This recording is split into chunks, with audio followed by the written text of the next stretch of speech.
ఒకే రకంగా ఉన్నాయా లేవా? ఇప్పుడు దీన్ని మనం చూడండి, సార్ ఒక బెలూన్ వల్ల కొట్టేస్తాడు.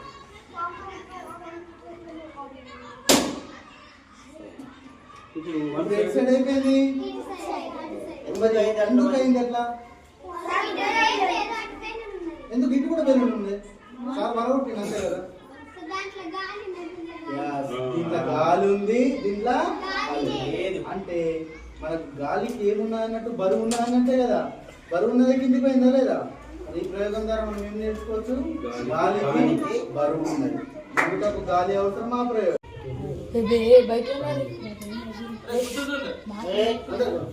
చూడాలి. పెద్ద అన్నయ్యలు కూడా చూస్తున్నారు. చూసిరా ఏమైంది? వెలుగుతున్నాయి. పోలించినామా లేదా? చూడండి, ఏం బోర్లించినాం?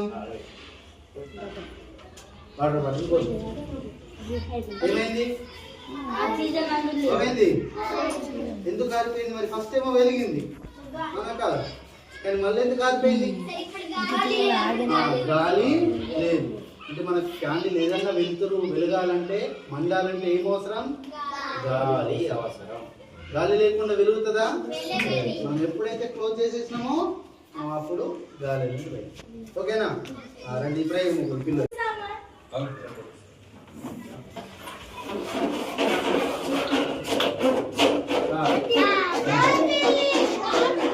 చలో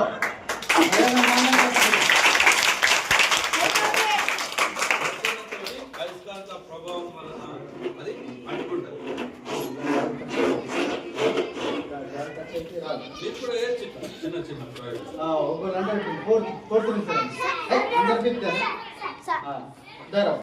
బట్టైనప్పుడు ఏం చేస్తాం? ఇట్లా మనం షార్ట్లు కొడతాం, ఇట్లా తింపెట్టేస్తాం. తెలుస్తుంది.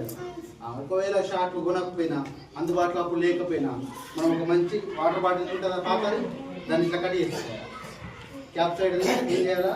ఇది చిన్న ఉంది బెలూన్, ఇంకా పెద్ద బెలూన్ పెట్టాలి. మంచిగా పెద్ద బెలూన్ ఉందనుకో, బట్ బెలూన్స్ వేస్తాం అదే. ఇప్పుడు ఈ కాగితం ముక్కలు ఉంటాయి కానీ, ఈ కాగితం ముక్కలను ఏం చేయాలా? సన్నం సన్నం కట్ చేసుకోవాలి.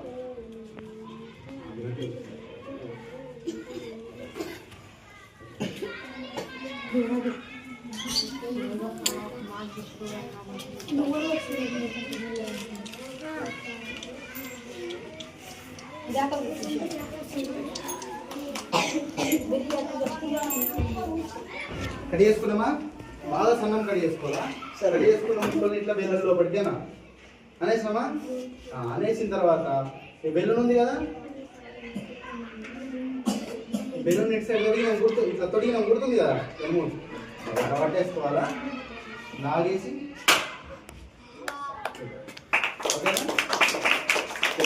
ఓకేనా?